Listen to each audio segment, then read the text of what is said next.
पतिं सुरगुरुं वन्दे जगत्कारणं वन्दे पन्नगभूषणं मृगधरं वन्दे पशूनां पतिं वन्दे सूर्यशशाङ्कवलिनयनं वन्दे मुकुन्दप्रियं वन्दे भक्तजनाश्रयं च वरदं वन्दे शिवं शङ्करम् ॐ मृत्युञ्जयाय रुद्राय नीलकण्ठाय शम्भवे अमृतेशाय शर्वाय महादेवाय ते नमः। केदारनाथ, इस जगह का नाम सुन के ही हम सब के रोंगटे खड़े हो जाते हैं। हम सब के अंदर एक ऐसा रोमांच पैदा होता है कि काश भोलेनाथ जीवन में बस एक बार अपने केदार घाटी की, अपने उस मंदिर की, अपने उस ज्योतिर्लिंग के दर्शन दे दे। और मैं अभी हाल ही में वो सपना जी कर आया हूँ, और सच पूछिए तो मुझे अब तक विश्वास नहीं हो रहा है कि मैंने केदार घाटी में बसे केदारनाथ बाबा के उस दिव्य मंदिर को अपनी इन आंखों से देखा है, अपने इन हाथों से छुआ है। बाबा के दर्शन की आस तो हमारे मन में बहुत दिनों से थी, लेकिन ये सपना पूरा करना बिल्कुल असंभव लग रहा था। फिलहाल एक दिन मैंने अपना टिकट कटाया हरिद्वार के लिए। हरिद्वार, जिसे हरि का द्वार कहते हैं, वहीं से चारों धामों की यात्रा शुरू होती है। जो उत्तराखंड के 4 धाम हैं, गंगोत्री, यमुनोत्री, केदारनाथ और बद्रीनाथ, वो हरिद्वार से ही होकर के उनके लिए यात्रा जाती है। हरिद्वार में आपको बस, टैक्सी, ऑटो सब कुछ मिल जाएगा, जिसके माध्यम से आप इन चारों धामों तक पहुंच सकते हैं। कहा जाता है कि अपने चारों धामों में से किसी भी धाम की यात्रा अगर आपको शुरू करनी है तो पहले आपको हरिद्वार में माँ गंगा की शरण में जाना चाहिए। माँ गंगा के स्नान करने के बाद ही आपको अपने किसी भी धाम की यात्रा प्रारंभ करनी चाहिए। तो लो, हम पहुंच गए हरिद्वार माँ गंगा की शरण में, माँ भागीरथी के चरणों में। जय भगीरथ नंदिनी मुनि जय चकोर चंदिनी नर नाग विबुध बंधनी जय जहनुवालिका। जय जय भगीरथ नंदिनी मुनि जय चकोर चंदिनी नर नाग विबुध बंधनी जय जहनुवालिका। विष्णुपद सरोज राशि ईश शीश पर विभा। विष्णुपद सरोज राशि ईश शीश पर विभा। त्रिपथ गासी पुण्य राशि पाप छालिका। त्रिपथ गासी पुण्य राशि पाप छालिका। जय जय भगीरथ नंदिनी मुनि जय चकोर चंदिनी नर नाग विबुध बंदिनी जय जहनुवालिका।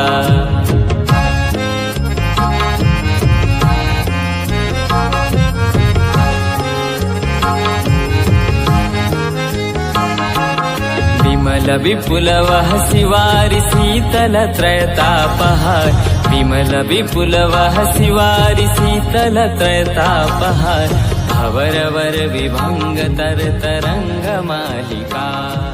भवरवर विभंग तर तरंग मालिका। और एक और चीज मैं आपको वीडियो के पहले ही क्लियर कर देना चाहता हूं कि ये वीडियो आपको एक व्लॉग की तरह नहीं मैं पेश कर रहा हूं जिसमें मैं बताऊंगा कि यहाँ इतने रुपए खर्च हुए, यहाँ इतने रुपए खर्च हुए। ये वीडियो मेरा अनुभव है, कैसे मैंने पूरे केदार घाटी को जिया है, अपने अंदर आत्मसात किया है। ये उसका एक छोटा सा प्रारूप है जो मैं आप लोगों के बीच में भेज रहा हूँ। साथ ही वीडियो के लास्ट में मैं जरूर बताऊंगा कि मेरा बजट कितना रहा, कितने कम से कम पैसे में मैंने ये यात्रा पूरी की। और साथ ही जो लोग केदार घाटी को, केदारनाथ मंदिर को एकदम असंभव बनाते हैं यूट्यूब के माध्यम से कि जिसमें 20,000, 25,000 या मुंह बोली रकम वो बताते हैं कि यहाँ खर्च होगी, तो ऐसा कुछ भी नहीं होता है। मन में आस्था हो, बाबा के प्रति विश्वास हो, तो आप बहुत कम से कम पैसे में यात्रा कर सकते हैं। जैसे मेरा अनुभव रहा है, मेरा बहुत कम पैसे में मैंने ये पूरी केदारनाथ और बद्रीनाथ की यात्रा अपनी कंप्लीट की। तो मैं उसका जरूर एक छोटा सा विवरण आपकी इस वीडियो के अंत में दूंगा। लेकिन आप यदि मुझसे यह उम्मीद कर रहे हैं कि मैं पूरी वीडियो एक ब्लॉग की तरह पेश कर रहा हूं, तो ऐसा नहीं है। आपको यह एक भक्त का, एक भगवान से मिलन का जो पूरा प्रारूप रहा है वो आपके सामने मैं रख रहा हूँ। माता गंगा के चरणों में अपना शीश झुकाकर माँ से आज्ञा लेकर के मैंने आगे की यात्रा शुरू की। केदार घाटी का जो रास्ता है, हरिद्वार से लेकर के सोनप्रयाग पहुंचने तक का जो सफर है, वो इतना खूबसूरत है, इतना अलौकिक है कि जिसकी शब्दों में विवरण ही नहीं किया जा सकता है। आप वह खुद ही जी सकते हैं, खुद अनुभव कर सकते हैं। मैं आपको बताऊं कि बहुत सुंदर था, बहुत खूबसूरत था, वहां की वादियां बहुत हसीन थी। तो यह सूरज को दिया दिखाने जैसा होगा। वह सब कुछ बस जिया जा सकता है। पहाड़ों को, नदियों को, झीलों को, झरनों को, बर्फ को, पुलों को, कितनी चीजों को पार करते हुए व्यक्ति हरिद्वार से सोनप्रयाग तक पहुंचता है। सोनप्रयाग वह जगह का नाम है, उस स्थान का नाम है जहां तक आपको बस या कार छोड़ती है। सोनप्रयाग के बाद आपको गौरीकुंड तक जाना पड़ता है शेयरिंग कैब में, और गौरीकुंड से आपकी जो पैदल यात्रा है केदारनाथ मंदिर तक की वो शुरू होती है। तो आप भी देखिए कितना खूबसूरत रास्ता बाबा केदार घाटी की मंजिल तक का था, और हम लोगों ने कितनी खूबसूरती से इन यादों को जिया है। और मैंने अपने कैमरे में कुछ यादें जो मुझसे पॉसिबल हो पाई वो मैंने कैद की है आप लोगों के लिए। तो आइए देखते हैं सोनप्रयाग तक का सफर। अरे चलो बुलावा आया है, हमें भोले ने बुलाया है, बोलो हर हर महादेव शिव शंभू जोड़ के दोनों हाथ। चलो केदारनाथ, चलो केदारनाथ, चलो केदारनाथ, चलो केदारनाथ।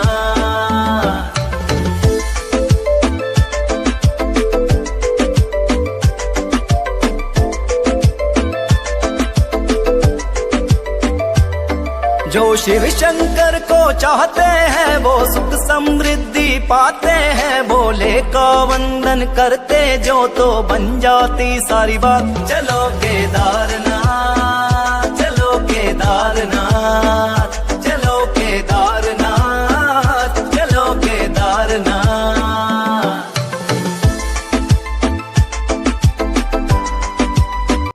साथ ही जब आप हरिद्वार से सोनप्रयाग तक का सफर कर रहे होते हैं तब रास्ते में आपको अलौकिक जगहों के दर्शन करने का भी सौभाग्य प्राप्त होता है। आप शुरू करते हैं तो आपको देवप्रयाग मिलता है, जहां पर स्वयं माँ गंगा के रूप में आगे निकलती हैं। वहां पर मिलन होता है माँ भागीरथी का और माँ अलकनंदा का, जो मिल करके आगे गंगा जी का सफर पूरा करती हैं। उसी के आगे आप बढ़ेंगे तो आपको धारी देवी का मंदिर दिखाई देगा, जो कि चारों धामों की रक्षक देवी कही जाती है। कहा जाता है जब 2013 में प्रलय आई थी तब धारी देवी की प्रतिमा को उनके स्थान से हटा दिया गया था, जिसके कारण माता ने अपना ये रौद्र रूप पूरी दुनिया को दिखाया।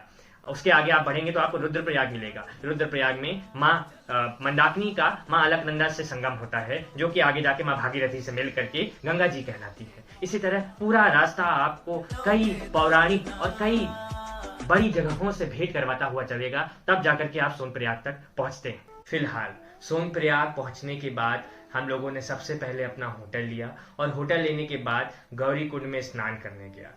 कहा जाता है कि गौरीकुंड में स्नान करने के बाद ही आपको केदारनाथ की यात्रा प्रारंभ करनी चाहिए। गौरीकुंड जो कि एक तप्त कुंड है, जहां कहा जाता है स्वयं माँ गौरी ने स्नान किया था। वहां पे इतनी ठंड, इतना ज्यादा शीत होने के बावजूद उस कुंड में से गर्म पानी निकलता है। गौरीकुंड में स्नान करने के बाद हमने गौरी माई के मंदिर में दर्शन की। गौरी माई का मंदिर में दर्शन करने के बाद ही केदार घाटी की यात्रा प्रारंभ करनी चाहिए। माता गौरी का ये बहुत ही अलौकिक मंदिर है। ऐसा लगता है कि केदारनाथ मंदिर का ही एक छोटा सा प्रारूप यहाँ पे स्थापित किया गया है माँ गौरी के मंदिर के रूप में। और उसके बाद अगले दिन सुबह हम लोगों ने शुरू की अपनी केदारनाथ घाटी की यात्रा। केदारनाथ मंदिर तक की पैदल यात्रा जो होती है वो चुनौतियों से भरपूर जरूर होती है, लेकिन साथ ही प्रेरणा भी बहुत देती है।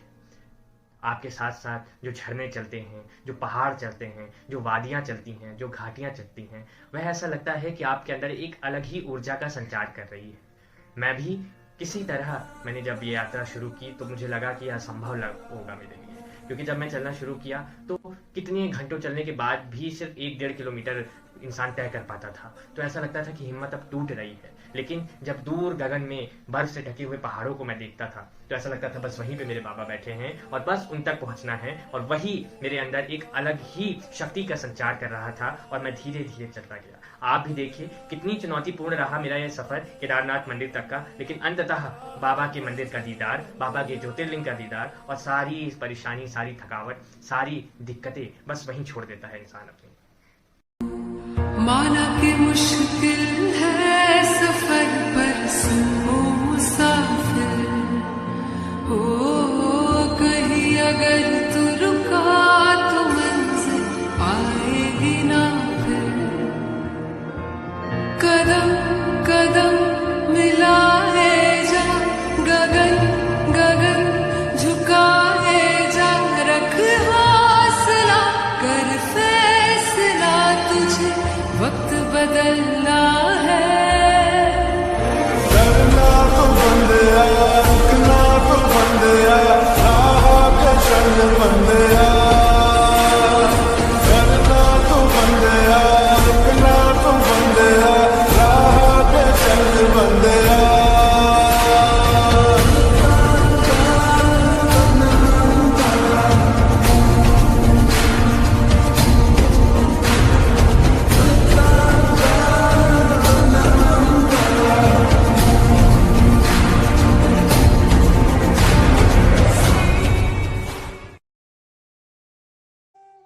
आखिरकार मुझे दीदार हुआ केदारनाथ मंदिर का, बाबा केदारनाथ का। कितने लोगों का सपना होता है जीवन में बस एक बार केदारनाथ मंदिर तक पहुंचने का, और कितने लोग इसी सपने के साथ मृत्यु लोक पे अपनी यात्रा खत्म कर देते हैं। इस छोटी सी उम्र में मुझे बाबा केदारनाथ के मंदिर का दीदार हुआ। इस बड़ा सौभाग्य था मेरा। मेरे पूर्वजों का आशीर्वाद निश्चित रूप से मेरे साथ रहा होगा, तभी इतनी कम उम्र में मैंने इतनी बड़े तीर्थ का सकुशल संपन्न किया। बाबा कोई मंदिर को निहारो तो ऐसा लगता है कि मैं अभी भी एक सपना देख रहा हूँ। जैसे जैसे केदारनाथ मंदिर के गर्भगृह की ओर, बाबा के ज्योतिर्लिंग की ओर मेरे कदम बढ़ रहे थे, तो सच मानिए ऐसा लग रहा था जैसे कितने जन्मों के पुण्य एक साथ फल गए हैं और मैं बाबा के मंदिर तक पहुंच गया हूँ। रुद्र शिव पुरंदरा भद्र नट युगंधरा नवन्न मन्नो गौरीनाथ शर्व अज केदारनाथ शून्य से भी सूक्ष्म है, आकाश से अनंत है, तू धर्म पूरी सृष्टि का तू आदि है, तू अंत है। भोलेनाथ तुझे केदारनाथ सौ जगत में है विकट, तू एक अखंड तथ्य है, झूठ काम लोग जग तू एकमात्र सत्य है। रुद्र शिव पुरंदरा भद्र नट युगंधरा नवन्न मन्नो गौरीनाथ शर्व अज केदारनाथ भोलेनाथ तुझे केदारनाथ मन्नो गौरीनाथ शर्व अज केदारनाथ। केदारनाथ मंदिर का अनुभव कर रहे होते हैं तब आपकी नज़र दूर एक पहाड़ पर जाती है जहाँ पर पताकाएं और तिरंगे लहरा रहे होते हैं। वह बाबा भैरव का धाम है। कहा जाता है कि बाबा भैरव केदार घाटी के क्षेत्रपाल हैं। जब 6 महीने के लिए कपाट बंद होते हैं और सारे व्यक्ति नीचे चले आते हैं, तब बाबा भैरव ही केदार घाटी की रक्षा करते हैं और इसीलिए बाबा भैरव के दर्शन अनिवार्य होते हैं। केदार घाटी पहुंच करके अगर आप बाबा भैरव के दर्शन ना करें तो आपके दर्शन अधूरे माने जाते हैं।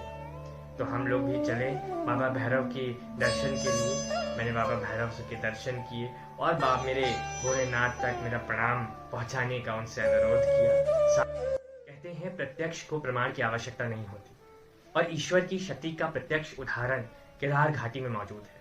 केदारनाथ मंदिर के ठीक पीछे एक विशालकाय शिला है जिसे भीमशिला कहते हैं। कहा जाता है कि जब प्रलय आई थी 2013 में, तब बाबा केदारनाथ के मंदिर को इसी शिला ने संरक्षित किया था।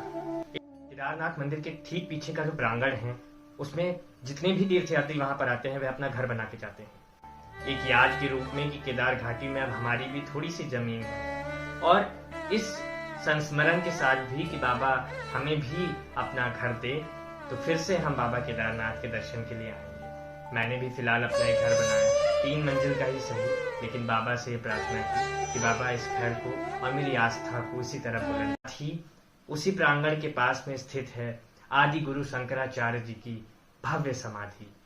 अभी हाल ही में जब केदारनाथ मंदिर का पुनः जीर्णोद्धार हुआ, तब प्रधानमंत्री मोदी जी ने वहां पे आदि गुरु शंकराचार्य जी की यह भव्य समाधि बनाई है, क्योंकि जो पुरानी समाधि थी वह प्रलय में, तबाही में एकदम विनाश हो गया था उसका।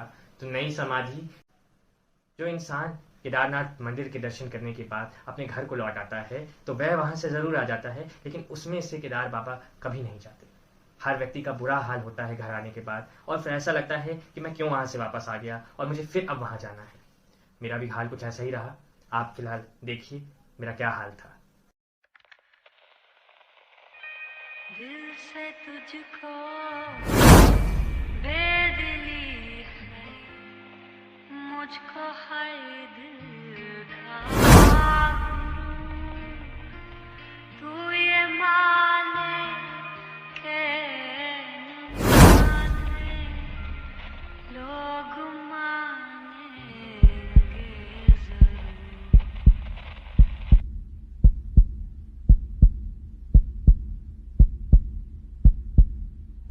ये मेरा दीवानापन है या मोहब्बत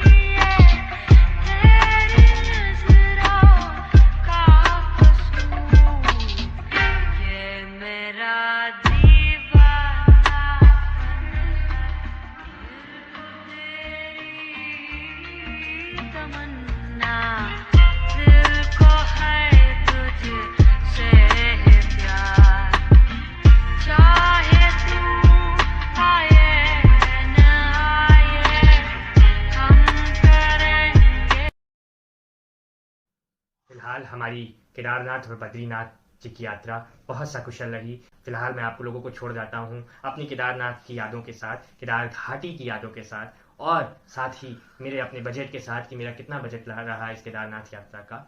कमेंट में हर हर महादेव जरूर लिखिएगा और वीडियो को शेयर करना मत भूलिएगा। जय श्री केदार।